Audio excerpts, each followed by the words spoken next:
তৃণমূলপন্থী BLO সংগঠনে CO দপ্তর ঘেরাও, সিপি রিপোর্ট চাইল কমিশন। 48 ঘন্টার মধ্যে অ্যাকশন টেকেন রিপোর্ট তলব। দিল্লি থেকে আসছে টিম। সিও ঘেরাও নিয়ে বেনজির সংঘাত, এবার দফতরে সাংবাদিক প্রবেশে নিষেধাজ্ঞা। নির্দেশ দিল কে? একে অপরের কোর্টে বল ঠেলছে কমিশন, পুলিশ। নবম, দশম, একাদশ, দ্বাদশের রেজাল্ট আউটের পরেই নতুন করে জটিলতা। নতুন চাকরি প্রার্থীদের নিয়ে নতুন বিধিতে পরীক্ষা।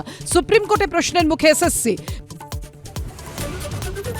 কবে থেকে শুরু অধিবেশন? বিধানসভায় যেতে চেয়ে স্পিকারকে চিঠি পার্থ চট্টোপাধ্যায়। উনি এখনো বিধায়ক, নোটিশ দিয়ে জানানো হবে প্রতিক্রিয়া স্পিকারের। মঠ থেকেই চোখ উধাও, ফের ময়না তদন্তের নির্দেশ। 3 বছরে কিভাবে বেহাল দশা বারাসাত মেডিকেলের, কি বলছে মৃতের পরিবার? সন্ধ্যে 7টায় দেখুন শুভ্রজিতের সঙ্গে। পুলিশ কর্তার মুখে মুখ্যমন্ত্রীর স্তুতি। কমিশনে নারী শুভেন্দুর, মূলচক্রী বিডিওই, আছে মারধরের ফুটেজ। দত্তাবাদ কাণ্ডে বিস্ফোরক সরকারি আইনজীবী। সন্ধ্যে 7:30টায় দেখুন পাপিয়ার সঙ্গে। এবার সুপ্রিম কোর্টের প্রশ্নের মুখে এসএসসির নতুন পরীক্ষার বৈধতাও। নতুন পুরনো মিলিয়ে বিস্মাও জলে লক্ষ লক্ষ চাকরি প্রার্থীর ভবিষ্যৎ। ঘণ্টাখানিক সঙ্গে সুমন, রাত 8টা।